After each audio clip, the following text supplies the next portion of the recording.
Hello, everybody, and welcome back to our. Well, this isn't really a podcast episode. This is sort of a separate bonus discussion. I am Chris, joined by my brothers Adam and Eric, and some of us are in Midgar, and one of us is back in the room. I am back and I'm in the room. More about. Well, in fairness, I video could just games. be in someone's house in Midgar. You know what I mean? Okay, Just thank God once- you said Midgar. Could just be in someone's Just be in somebody's house, record and hope they get excited. So this is every week we release an episode in our podcast in our ongoing discussions, and this is a separate little piece, sort of a one-off thing, but they might happen again down the line as a topic comes up. It's not an official podcast episode, and our episodes are still going to release every Monday as planned, but this is just an opportunity for us to talk about the Final Fantasy VII Remake ending, because we've all finished the game. None of us know what's going on. Yeah, so hold on. Just before we go any further, spoilers galore, mega flare of spoilers, absolute spoilers. Every ounce of the game will be spoiled. So this is your warning. You haven't. The way you're saying that. Well, It's like, when you're trying to write an essay and you're trying to hit all the fucking word counts. Yes. yeah. It's like How many ways can I say this? It's a 1,500 word essay, but I've only got 500 words, so it's like, I need the shit out of this. Yeah.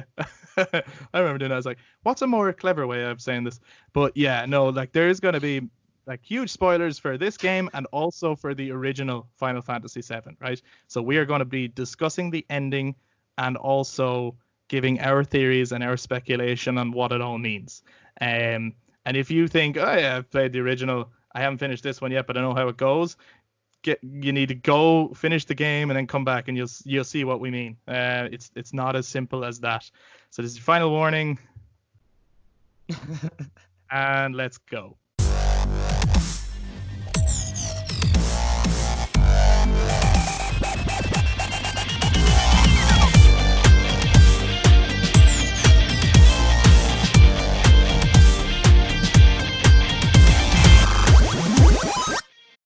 So, first of all, obviously we will be talking about the game in great length in an actual podcast episode and all of its aspects. So we're not here really to talk about necessarily Probably would have what been we think actually of the game.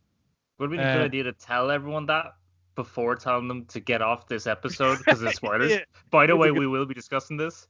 Oh yeah, no, we will, but we're not going to go into what we think of all the aspects of the game. This is not about talking about the gameplay and all that. That stuff is going to come. It's going to be in a podcast episode, but this is purely the ending, It's what just we the think end, of it, what we make of it, because we would not have enough time to do that as well as a full discussion in the actual episode. So, when you got to the end, initial thoughts. Well, I made it very abundantly clear when we got to the end. When I got to the end anyway, because I got to the end after you, so you were waiting for me to get there. But I made it very abundantly clear. First time I did it, I was not happy because it wasn't the ending I was expecting, and it just went full confusion. It's like, and here's a lot of random shit going on. And it's like, this is not what I wanted. What the fuck is this? Right. And I was saying it also reminded me of Devil May Cry 4, which again wasn't really a That's good feeling. mainly the boss fight, is it? That's mainly the Arbiter of Fate. Yeah, the Arbiter of Fate, big giant floating guy, and you got all this rubble around him, which reminded me of when you were battling the statue of Sparta. The statue of Sparta at the end of 4, where he also had all the rubble and he also had things working for him. So it was very it reminded me of that. So I wasn't particularly happy when I first played it because I was expecting something else, and then they just threw this massive curveball. Because the whole game plays the exact same, more or less, as the original. More or less, yes. More or less. You are right. There is more or less. No, but you're right. There is an aspect of it, 90% of it, maybe 85% of it is everything you remember just bigger and blown up. Yeah. And then there's these small aspects that you don't really put much pass on throughout. And then at the end, suddenly you're like, oh, this was a big deal actually that I wasn't totally paying attention to. Yeah, and if you go and back now and I feel like I should have. Yeah, it has a whole Those different meaning. are, yeah, you see it in a whole different light. Yeah, big time.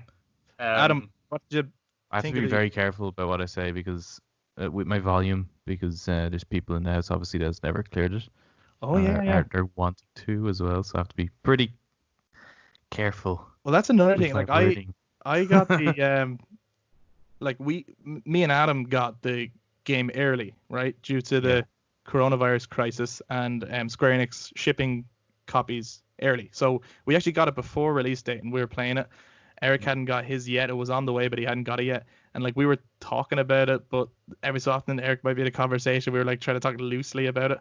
Yeah. But then I finished I did myself a disservice, to be honest, because like if anyone has listened to our podcast before, like Final Fantasy VII, the original, is my favorite game of all time. I was too excited for this. I really just wanted to see all the reimaginings of the story. So I kept pushing on with the story as opposed to doing all the fun gamey stuff. And in my second playthrough, I got to do all the gamey stuff. And but as a result, I finished the game really quickly because I just kept pushing on, and ended up getting to a point where I'd finished it, and there hadn't been like the embargo lifted yet. So nobody was talking about it, and I was like dying for someone. And I was even someone like, explain this I was to me. like, no, I felt like I got the message loud and clear. I just wanted to fucking talk to someone about it. Like, Yeah. so Adam, when you got to the end, like, what did you make of it? I both loved the ending, but also worried about like what that kind of meant. Yeah. But I was like, the way I saw it, I felt like you had to fight Sephiroth at the end of this. Okay. I absolutely, like, going into this game, I felt that if you're going to make this a standalone game, you have to fight him at the end. Right. You Yeah. you just do, because ending the game with Motorball is the Right. just like, it's like you had all these amazing fights and then you lead up to this thing. Like, this is the most, it's actually a crap fight. Even in the original, it's not a cool fight. But I think as well, I don't think anyone was convinced Motorball was going to be the final fight. No, I don't no, no, I no. don't think anyone was convinced. Even some Oh, people. you were? Eric was? I was. I thought that was going to be the end. Motorball. No Just make way. it epic. Nobody Just was make it an convinced. I epic don't fight. think. Like, because No. even like there was even people speculating, they were going, because that can't be the final fight. Like, people were Yeah. so sure it's not going to be. The people were like, maybe we will actually get out of Midgar and they're lying to us. Like, and people were like crossing. Yeah, the I even kind of felt it bit was of me going to hoping. be. I felt it was either going to be Genova. Yeah. So instead Yeah. of fighting it in the Shinra lab, you fight it there instead. Like, they moved the fight. Yeah. Or my high hopes was you fight Sephiroth. And my high hopes was that it was going to be like Advent Children style fighting. Right. Yeah. Yeah. You know, it was going to be straight it like is. the end of it, like in Midgar, and he's like fucking shit up. He's throwing buildings at you and stuff. And that's exactly what I got. And I couldn't believe it. Like, maybe that's why, like, I found that fight really, really tough. Like, I was getting slaughtered. Yeah. Right. Yeah. It took me a couple of goes, and partially it's probably because I just wasn't paying attention, because I was just like in awe. I was just like the whole way through that fight, I just couldn't believe it, that this was actual gameplay. I always wished for that type of gameplay ever since seeing the film. Yeah. So I'm glad it's in it. The only bits that have me kind of worried, I suppose, are the after that fight. Like, I always felt like they needed to put that fight in, and what they were doing leading up to it, which was what you mentioned, the Harbinger of Fate. Like, once you take that out, Yep. like, to me, I know for you, Chris, that had a greater meaning, and to the wider internet, this has a greater meaning. But to me, at the time, it was just a story beat in order for you to fight Sephiroth. Like, that's how I saw it at that moment. I was just right. like, Okay. the creators need an excuse for you to be able to fight this dude who doesn't exist yet. As such. Yeah. Such, yeah, because he hasn't really got a physical form. Right. You kind of, down the line, make that shit happen, I suppose. But in order to get that to work, is you have to change destiny. So that's how I saw it, as a way to just get him in. And once you've fought him, that's it. Like, but it's just kind of a taste of what's to come.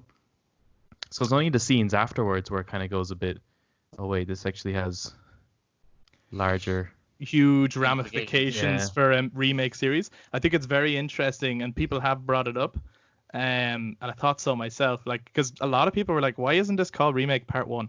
Like, why haven't they addressed that this is Part 1 Yeah, I was always of a confused with series? that myself.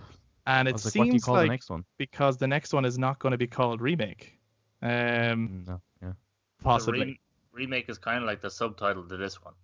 Exactly. Yeah, exactly. I suppose before before I get into it, I have a lot to say, and I'm not like I actually I'm very conflicted on this ending because, and I love the game.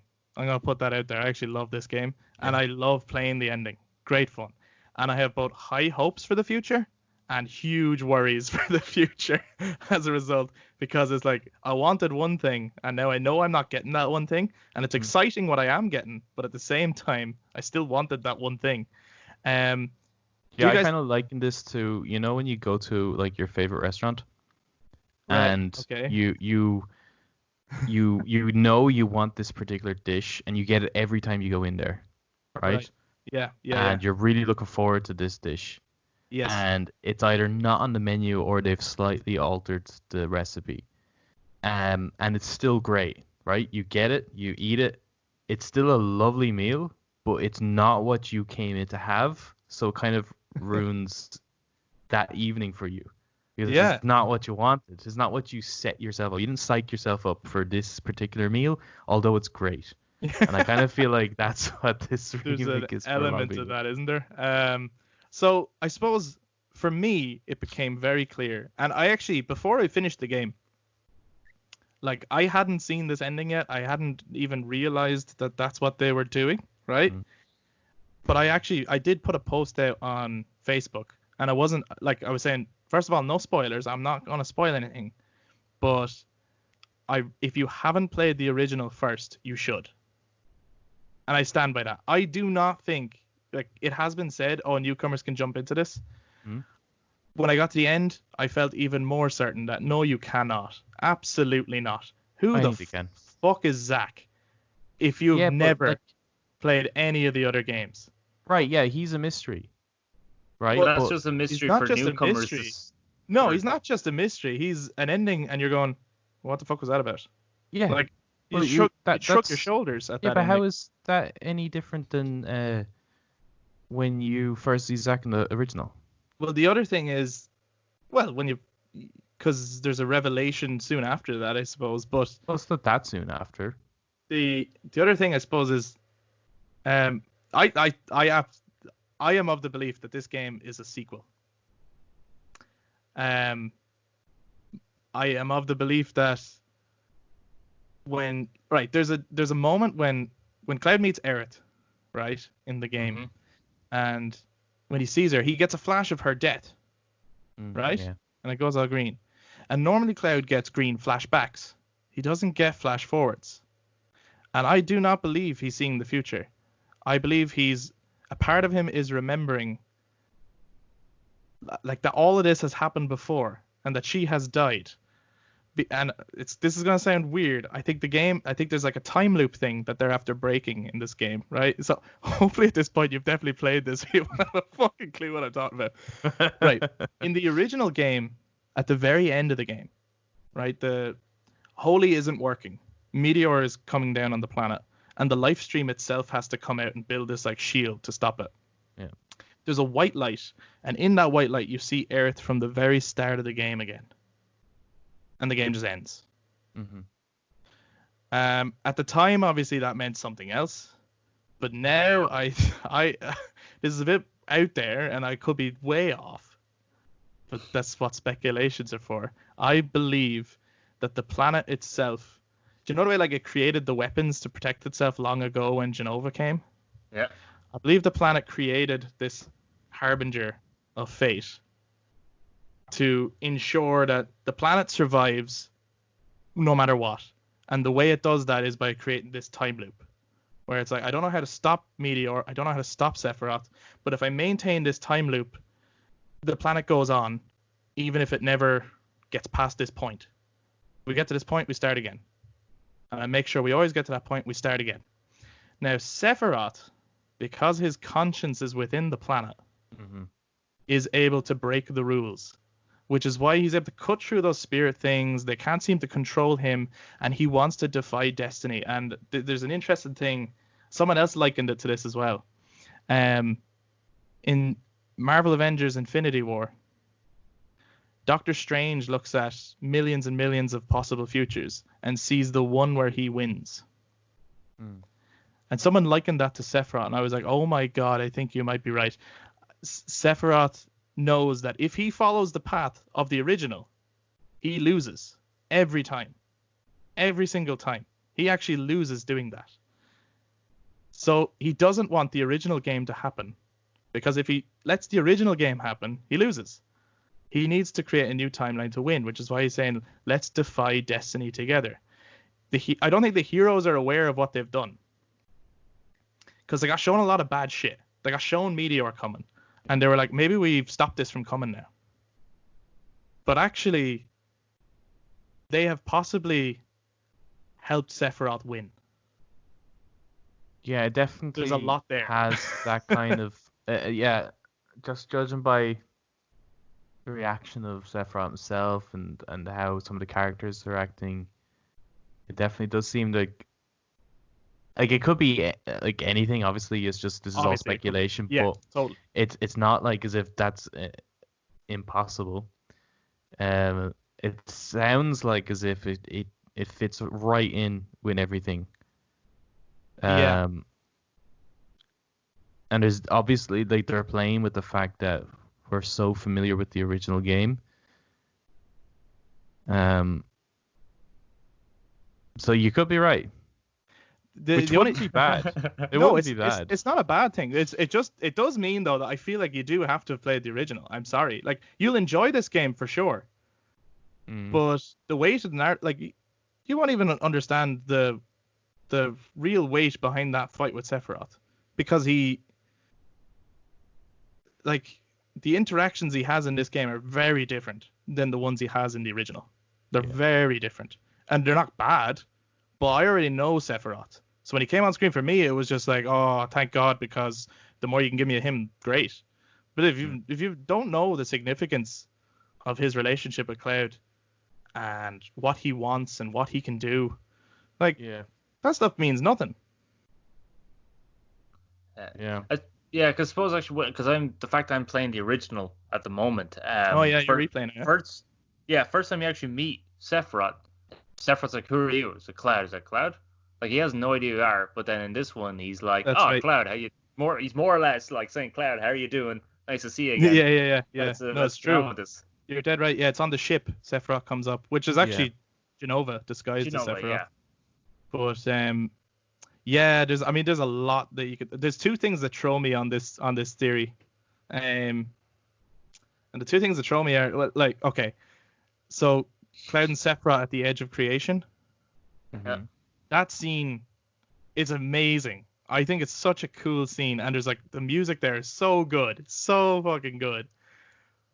But I don't know what he's talking about. And I've seen a lot of theories on it.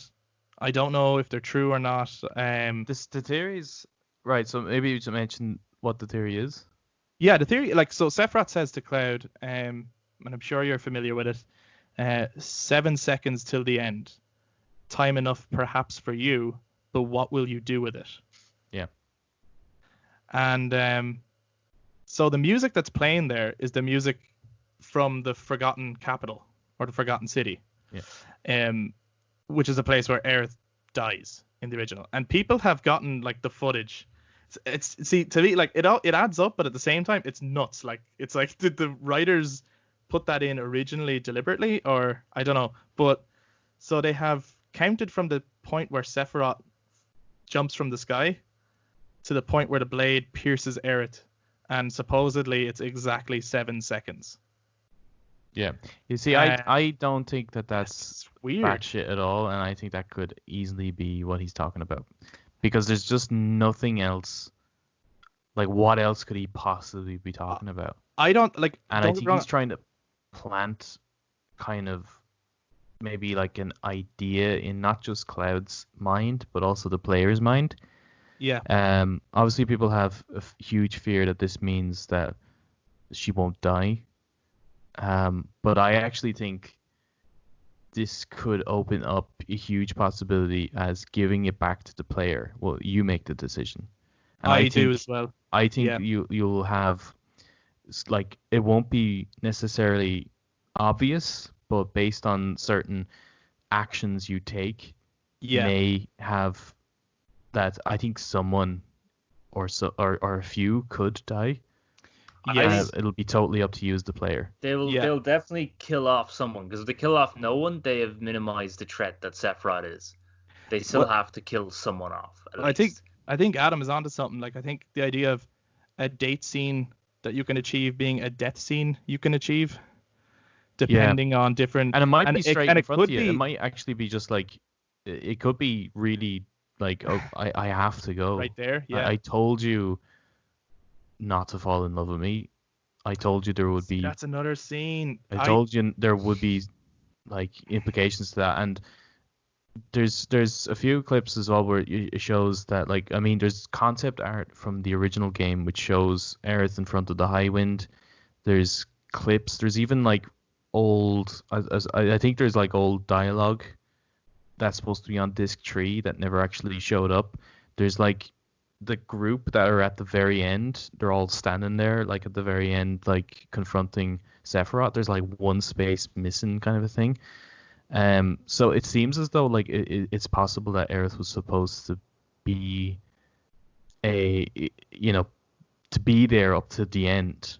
Well, there's so many videos and theories on that actually, and if you go back to and that goes all the way back to when like you years. go back That's not to recent. You can get a key to go back to the Sector 5 slums in Midgar in the original game. You can go back to the church like long after Aerith's dead, and people aren't sure if it's a glitch or if it's on purpose, but I think people have come to the realization that it must be on purpose. If you go into the church, you'll see 2 children and Aerith at the flower bed, and Aerith will be there for a few seconds and then disappear.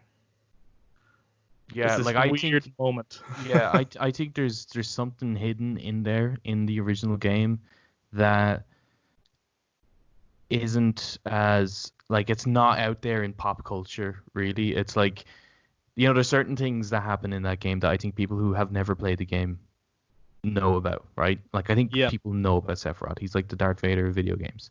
Right. The Aerith's death thing, at the most part, is like the I am your father. Like people, so many people know that. Yeah, know this stuff. Yeah. But I think there's things like that which are more kind of like developer secrets. And kind of like boogeyman stories. Yeah. But it was huge. Like people always had like theories about. I think there's a way you can revive Aerith and bring her back, and people have tried it for so long. Like I've heard that rumor out there. No one's done it obviously because it's not. You can't. But you just throw a Phoenix down. Yeah. So I think the developers know this and are wanting to play with that. I don't think straight up they're going to go, oh yeah, no, she survives like that. Now that's canon. I think they're going to give you, the player, the choice, and that's going to be really tough. It's going to be a very tough decision. Yeah, and it could actually be something as obvious as, I know I have to choose someone right now and I don't want to, or it could be like you were saying, like a hidden mechanic earlier on where it's like whoever you grow most attached to is the person they're going to kill. Like, the person you spend the most amount of time with is the person they're going to take away from you. I don't know, but the other thing I was thinking, like I couldn't help myself, was like 7 seconds till the end, like what will you do with it? It's like at that moment when it's just him and Aerith on the altar, I was like, what if they're going to do a thing like you have a choice now, save Aerith or jump in front of the blade yourself?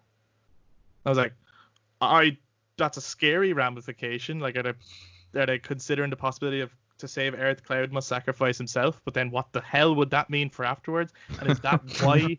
Is that why then they're suggesting, well, maybe we should introduce Zack because he's a possible hero who could come in and finish the job? I don't know. I don't like that. Well, maybe I do. I don't know. I need to see more.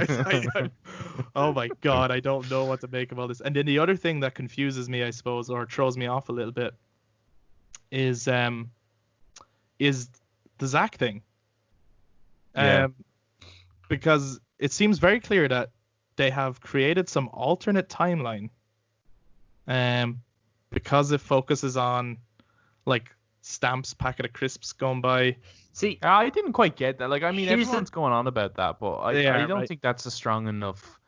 Like, so what? Like, the dog is slightly different. Do you know? Like, I mean, like, how many packet of crisps keep the same packaging from fucking... yeah, over years. Like, I mean, it's Yeah. not like as if the fucking dog can't change in branding. Like, if you've ever worked with a fucking marketing team, things change, logos change. Yeah. I don't think Yeah. that's a strong enough argument. I get that, and I agree, but I just think that with the other stuff, like on its own, no, but because then it shows them, and like they can't see each other, but it purposely shows Yeah. them passing each other Yeah. in this like fade, and then it also shows Zack survives, which is not the timeline. Yeah, you see, I was looking at of that this game. again, and I was wondering, like, does he though?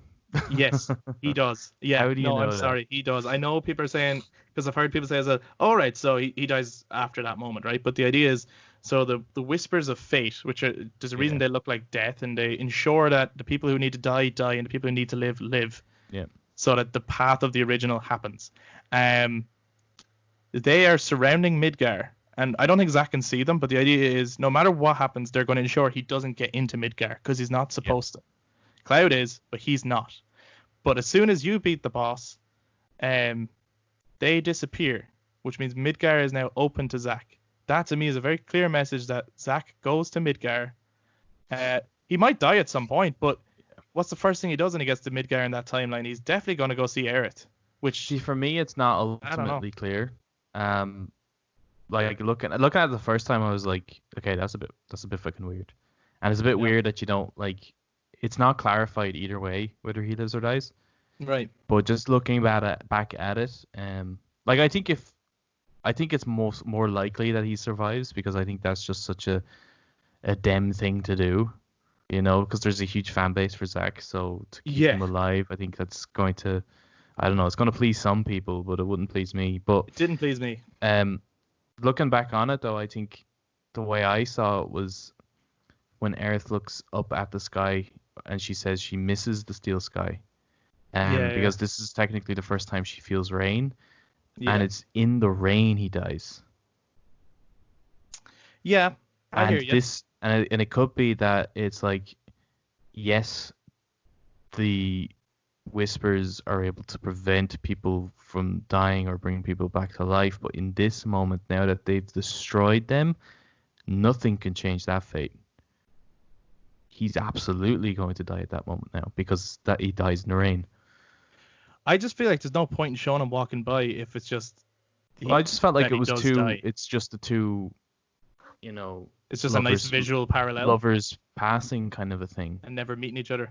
But again, like- that it's just to create, and think of new players, it's just to create that kind of intrigue, so that when it comes to the next view and it reveals their story a bit more, it'll be a bit kind of like, oh wow, okay, like that moment is I pretty do powerful. think we're gonna get. I'm gonna call it an alternate timeline for now. We don't know what it is, but I do think that in the follow-up games we will get moments from that timeline with Zack and Cloud. Yeah. Whether that's the past or whether it's some other thing, I don't know. Oh, I don't. What have they done? I don't know. Like, there's some really interesting, because like the other thing is like, so the first time I played it, I was a lot more conflicted than the second time. The second time I was actually like, okay, this is actually kind of exciting, because like when you got to the end, so the characters have said or it says the journey into the unknown will continue, and even like when Aerith opens the portal or does something with the portal, the party ask her like, what will we find on the other side? And she says, terrifying, boundless freedom, which is not just, the end is so meta. It's so meta. The writers are literally saying to the like fans, like, we don't know what's going to happen. We don't know how this is going to go down. This is terrifying what we are doing. We are literally cutting off the chains of the original. This is not like a remake. This is like, it's like, someone said it before actually. It's like Star Trek, the J.J. Abrams Star Trek. Oh yeah. I don't mean in terms of quality. I mean, like it's not as lighthearted as that. But or like Doom 2016 or you know, that kind of thing, where it's like it's a reboot and a remake and a follow-up. Sequel. Yeah. at the same everything. time. It is all those things that the original did happen. This is not taking the place of that. So like Resident Evil 2 remake, you can now not play the original and just play the remake, Yeah. right? Yeah. If you want. And it literally, the only difference will be that you're playing a better game as a result, because it's better graphics, better gameplay, and all that stuff. This one does not actually like replace the original. Yeah, I actually like thinking more on it. I prefer this approach than just Yeah. straight up remaking it, because I feel like if they remake it, and there's certain bits in the remake where I'm like, I don't really know if I like that as much as I did in the original. Yeah. And if this becomes like the replacement almost, as if this is the definitive remake, well then it's a downgrade in those certain areas. But by saying that it's essentially like a sequel, Yeah. where it's like taking part, like the events are almost identical, then it's just more of Final Fantasy VII in this like amazing graphics with great voice acting, etc. Yeah. So it's a nice way of like saving themselves, like as if they knew they were never ever going to live up to the unrealistic standards that us players would have. Because for the most part they were meeting them for this. Oh yeah. But this Yeah, part's yeah. easy. Part 2, part 3, Absolutely. that's where it's Like, going to get fucking difficult, and I think they realize that like we won't be Yeah. able to actually do it.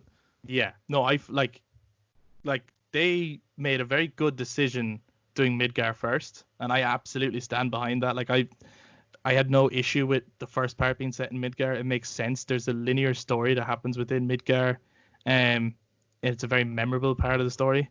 But yeah, as soon as you open it up, you're like, well, like fuck, like we have a lot to do, and if we detail it as much as we're even detailing just the start of Midgar, like fucking hell, like how the fuck would you do all that, right? Like, because that was one of my concerns. I was like, I mean, when I was first playing it, and I got about halfway through, and I figured this was a straight up remake. I was like, they have left an awful lot of work for themselves in the follow-ups if like just doing Midgar. Like how many of these are gonna make? But now, not so much, because the story can rechange. But one of the things that gives me a bit of hope that we're still gonna see just a new take on familiar scenes is that even though they show the heroes going into this crazy, weird, unknown world, they still go back to the villains. They show Rufus sitting down in his chair, getting called Mr. President with his party in front of him. They show Hojo laughing in front of Genova Gone. All those motivations are still there. They've still made there's still a clear kind of like, we're not forgetting about these characters or anything, and we're not forgetting about these story threads. Like Sephiroth is out there. They're going to hunt for Sephiroth. All the places are like Cosmo. It's not like they've changed time, so now Cosmo Canyon doesn't exist. Like, Yeah. I think we'll still see familiar sights and stuff. It's just the events might not happen exactly as, you might not meet Sid in Rocket Town, for example. Maybe you'll meet Sid earlier. And maybe that's one of the things they were thinking about. Like, if we actually follow in linearity, like, we might be introducing a character at the end of a game again, much like Red 13. Yeah. They can now introduce them whenever they want. He was fantastic. Actually, I'm just No, right. I haven't said a lot in a while, but when we're talking about endings and everything, right? Yeah. And obviously he's introduced at the end of the game. Again, I wasn't a big fan of the Hojo part. That was just extended way too long. You were going to escape Shinra, and then I was like, oh no, but do all these little side challenging things for Hojo. It's like, really, this is annoying. But Red 13 speaking makes that moment great, because he's just got I could sleep on a pillow of his voice. It's fucking class. Well, I think so I think the argument there, like the reason why that has a full chapter and a full mission, is to let you spend some time at Red 13, because they've just brought him in. Yeah. So for me, I was like, this is fine, because if he just came along and they just left. Like blade fishy thing, I'm Wow. terrible with the names, but the sword seeing beast. that as a boss, like Wow.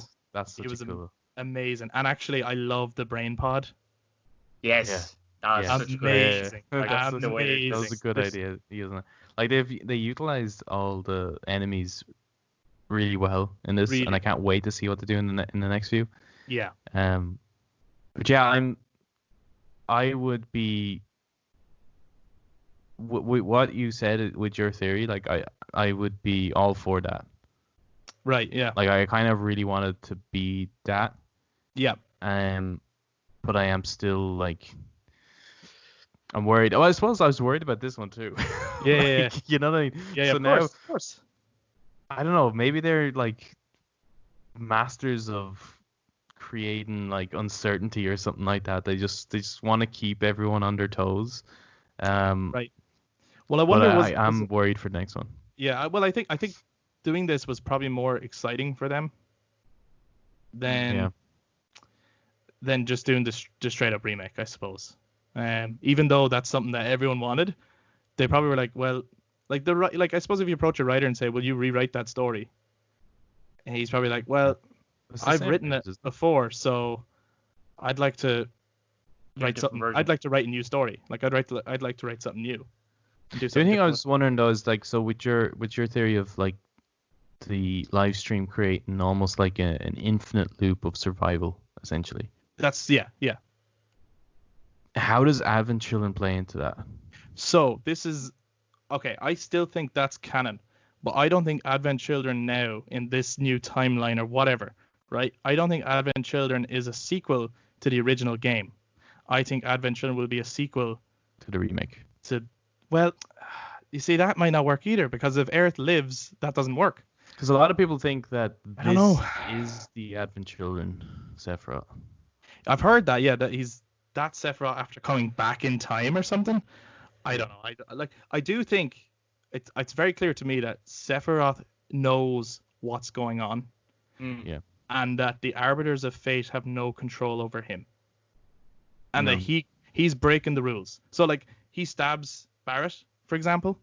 They don't stop him from doing that. Their only way of rectifying that is actually reviving Barrett. Whereas in other cases, like when like Cloud goes to kill Reno and Rude up on the tower, the spirits get in his way. They actually stop it from happening. Whereas with Sephiroth, they literally can't touch him. So Yeah. for me, because his conscience is still within the planet, and I think him and the planet are like having this like battle. Yeah. Essentially. I quite liked the whole, all right, the crew now need to defeat these guys because we could stop Sephiroth here and now. Right. And I liked Sephiroth's motivation of if I get these guys to kill the Harbinger of Fate, I could take them out right here, right now. Yeah. Like, so I like that, like the two of them have essentially the same motivation on that crossroad. But I just didn't feel for like, you know, when they're getting visions of their future Yeah. and they get the vision of like Red 13 with his cubs Like alive. jumping up onto the thing, and they're like talking about it as if that's a terrible thing. Yeah, they're like, this is what will happen if we fail here. I'm And like, I remember- don't know. I think that looks pretty nice. I remember the first time I played that, I was like, please let me fail here. Because I was like, I don't want to change that. I want that. Yeah. Please. Like, I mean, some of the other visions, you're like, yeah, okay, yeah, they're terrible. You would want to change them, but that Red 13 having a family. I suppose, that I seemed suppose there's fine. the way of looking at it I found was, and it's a bit like trying to, I don't know. It's sometimes that you're looking for information to back up your own theory, right? Like you're Yeah. like going, well, let me try and justify that just for my own head. Yeah, So for me, I suppose, seeing Red 13 alive, we know what that means, but it's not very clear to like. So you see Red 13 and his cubs, but it's not clear where they are, and everything that they've seen before that is like a meteor coming to destroy the planet. So they That's see it in like the first thing they see. yeah, Yeah. So So the first what- thing they see is Red 13. Then they see the meteor, and then they see Cloud fighting Sephiroth. yeah, and with Red 13 like running through basically this sandy And- wasteland Yeah. is what I'm trying to say. It could be depicted as that's me alive, but in a world that got destroyed. Maybe. Or maybe Red 13 just really doesn't want to have a family. Maybe he's like, this is a horrible future. This I is don't want this. not what I wanted. I don't think thought I was that's what getting it with is. this ancient chick here. But it's weird because like automatically then that sets up ideas that it's like, okay, so Like Red 13 could die in this series. Everyone could die in Anyone this series now. could die. They can do what they like. Yeah. Yeah. I see. Yeah, sorry, Eric. What was I going to say? I remember I was going to say it earlier, but yeah, like I think it is better this way. I think they, like Adam, you were saying, it was scary that now they can just change whatever they want. But I think this creates more. The fear creates excitement in everybody, and then obviously for people who've never played the original, they're intrigued by them. Hopefully, are intrigued by it that they will continue to get it. But all the fans of the original are now intrigued to see what are they going to do out of fear. Well, so I think I mean, if you look at a few reactions to that ending, I think there's a lot more people who dislike that ending than there is liking it. Yeah. Well, that's why I'm like, saying out of it's fear. just going so far as saying that they absolutely, like, it's ruined the game on them even, which is mental because, I mean, I would say up until that point, the game is, like, you can't fault it really. Yeah, it's pretty hard. But yeah, they have my money for the next one. That's all I can say. Look, I mean, absolutely. I'm all in. I absolutely need to see where this is going to go. Yeah. This is a bit like, I kind of see this as like the Matrix 1. You know, like I remember when I was watching the Matrix, I was like, this is amazing. I have no idea what's going on, but it's so cool. And then at the very end, he like flies off, and I go, no, that's a bit weird. That's a bit far. But it didn't ruin the whole right? film. Yeah, right. No, it didn't ruin the whole film, but that one bit where I'm like, but I wasn't sure how they're going to utilize that in the second one. And I was worried, and I think they pulled it off. Right, yeah. That's a good analogy, actually. And, like, yeah, like, I mean, I suppose, especially the first time I played it, because I wasn't expecting this at all, I was conflicted, scared, and confused. I have warmed up to it, certainly, and on second playthrough, I definitely, because now knowing where it was going, I was able to see that, like, the first time it felt out of nowhere, because I was putting no pass on the stuff they were doing during it. Like, every so often I'd see a flash and I'd go, that's a bit weird. But I put no pass on it. Whereas the second time I was like, oh man, they actually set this up. Like, they set the whole way. As out of nowhere as it seemed. I just kept kind of going, those spirit things are weird enemies, because I thought they were random enemies, but they weren't. Like, it's there all along. The dude set it up. The only thing I feel they didn't set up is the actual big Harbinger thing. Like, if there was some sort of, I don't know, image of that earlier. I don't know how that's you do not it, like, I mean, it's not unlike Final Fantasy. Like, people are going on as if like Final Fantasy's never done this. No, this always happens in Final Fantasy. They had Sin, they had Genova, they had Ragnarok. I know, but I don't even mean like in Final Fantasy VII. Like, you always end up in like weird floating brick places, fighting weird, ugly looking shit. But even like Eric, you mentioned Sin, right? Sin is not like you see Sin at the start of the game, so that's not out of nowhere. But Yu Yevon. Yeah, it just comes out of nowhere. Float thing comes down, and it's just like, that's Yu Yevon. Of course it is. That's or big flame inject. Yeah, like is just weird shit happens. Giant.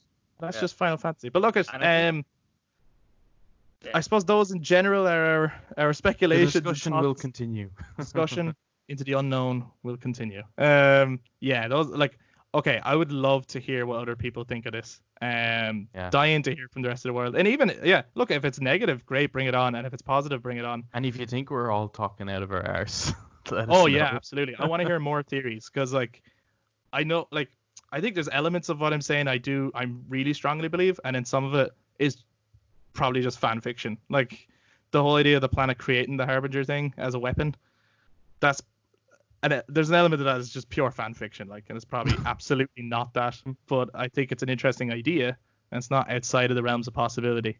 But I'd love to hear other people's theories and what the 7 seconds thing means, and all the other weird stuff that's going on in it. Is it a sequel? Is it not a sequel? Let us know your thoughts. This was supposed to be a short bonus. It's a lot longer than I thought it was going to be, but I am glad we did this, because if we had left this to try and do in our podcast episode, like, as well as talking about the whole game and then getting to this, like, we'd been here for so long. So, we might just have to do it in parts. Yeah, possibly, just like the game. So that concludes our talk. Please do get in touch, let us know what you thought, and we might do future installments of kind of random bonus discussions that are outside of the podcast episodes. But if this is your first time listening to us and checking us out, do check out our podcast episodes. We have discussed a lot of games, and we have a lot more to come. Thank you very much, everyone, for checking in, and we'll see you next time. Bye. Bye.